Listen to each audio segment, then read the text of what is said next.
नमस्ते। नेपालको यो एकदमै कम्पिटिटिभ बजारमा आफूलाई अरूभन्दा उत्कृष्ट देखाउन सजिलो त पक्कै छैन।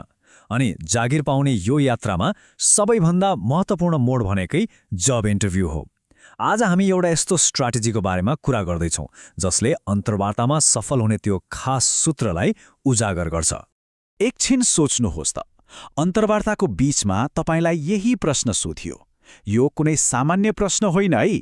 यो त तपाईको सोच, तपाईको व्यावसायिकता अनि त्यो पदलाई कत्तिको बुझ्नु भएको छ भनेर जाँच्ने एउटा गजबको मौका हो।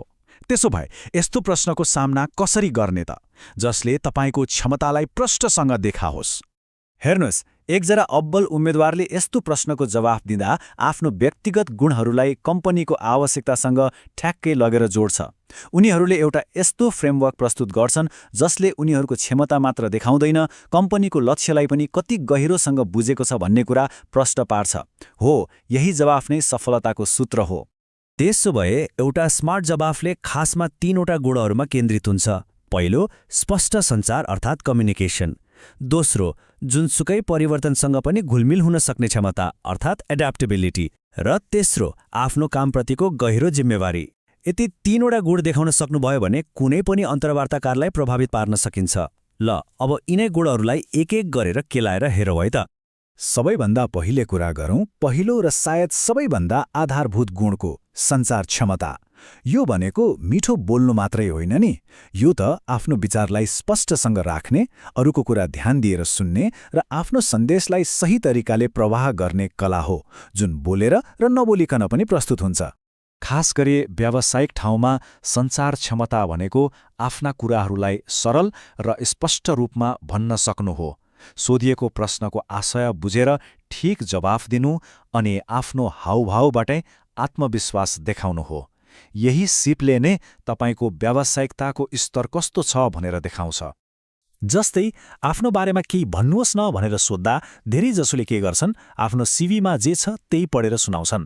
तर एकजना अब्बल उम्मेदवारले आफ्नो योग्यता, अनुभव र लक्ष्यलाई जोडेर एउटा सानो तर प्रभावशाली कथा जस्तो बनाइदिन्छन्। यस्तो जवाफले तपाईको सोच्ने क्षमता र परिस्थिति अनुसार आफूलाई ढाल्न सक्ने खुबी पनि देखाउँछ। एउटा कुरा सधैँ याद राख्नुहोस्, तपाईले मुख खोल्नुभन्दा पहिले नै तपाईको बडी ल्याङ्ग्वेजले पहिलो प्रभाव पारिसकेको हुन्छ।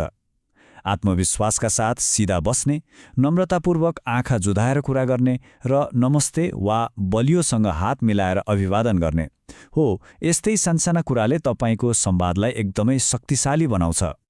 अब लागौँ हाम्रो सूचीको तेस्रो तर उत्तिकै महत्त्वपूर्ण गुणतिर, जिम्मेवारी। जिम्मेवारी भन्ने कुरा शब्दमा भन्दा पनि व्यवहारमा देखिन्छ र अन्तर्वार्तामा तपाईले गर्नुभएको तयारीले नै तपाईँ कति जिम्मेवार हुनुहुन्छ भन्ने पहिलो प्रमाण दिन्छ। तयारीका लागि यी 4 चरणहरू एकदमै महत्त्वपूर्ण छन्। पहिलो, कम्पनीको बारेमा राम्रोसँग रिसर्च गर्नुहोस्। दोस्रो, तपाईले आवेदन दिएको पदको जिम्मेवारी के हो राम्ररी बुझ्नुहोस्। तेस्रो, चाहिने सबै कागजातहरू चिटिक्क पारेर राख्नुहोस्। र चौथो, व्यावसायिक देखिने पोसाक लगाउनुहोस्। यो तयारीले तपाईको गम्भीरता मात्र होइन, नयाँ वातावरणमा घुलमिल हुन सक्ने तत्परता पनि देखाउँछ। खास गरी नेपालको परिवेशमा तपाईले लगाउने कपडाले तपाईको व्यावसायिकताको पहिलो झलक दिन्छ। जस्तै कर्पोरेट, ब्याङ्क वा एनजिओतिर जाँदै हुनुहुन्छ भने फर्मल पोसाक अनिवार्य नै हुन्छ। तर आइटी वा कुनै क्रिएटिभ क्षेत्रमा हुनुहुन्छ भने स्मार्ट क्याजुअलले पनि काम गर्छ। मुख्य कुरा के हो भने तपाईँ सफा, व्यवस्थित र पदको गरिमा सुहाउँदै देखिनुपर्छ। त्यसैगरी समयको ख्याल गर्नु व्यावसायिकताको पहिलो परीक्षा हो। अन्तर्वार्ताका लागि 10-15 मिनेट अगाडि नै पुग्नु भनेको समयको पाबन्द हुनु मात्रै होइन, यो त त्यो अवसर र संस्थाप्रतिको तपाईको सम्मान र जिम्मेवारी बोधको प्रष्ट सङ्केत पनि हो। कहिलेकाहीँ के हुन्छ भने राम्रो तयारी हुँदाहुँदै पनि केही सामान्य गल्तीहरूले गर्दा हातमा आएको अवसर गुम्न सक्छ। अब त्यस्ता केही गम्भीर गल्तीहरूबारे कुरा गरौँ जसले गर्दा योग्य उम्मेद्वारहरू पनि पछि पर्न सक्छन्।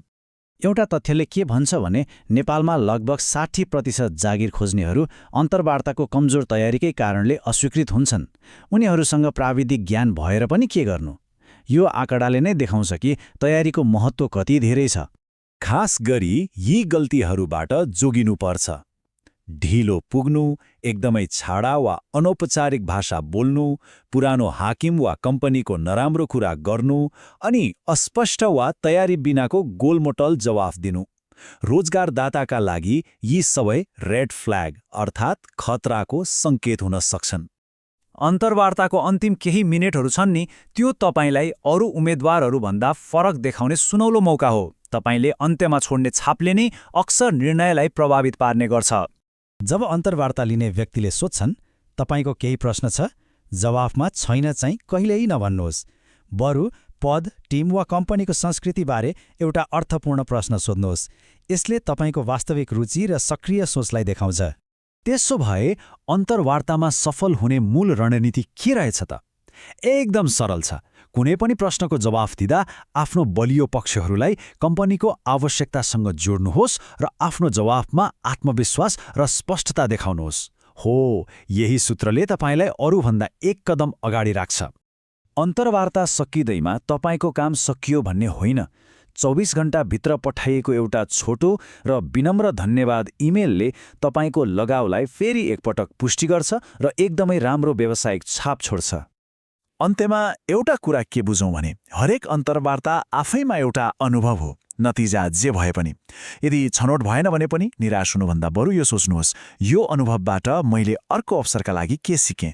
हो, यही सोचले तपाईँलाई हरेक पटक अझै राम्रो, अझै अब्बल बनाउँदै लैजान्छ।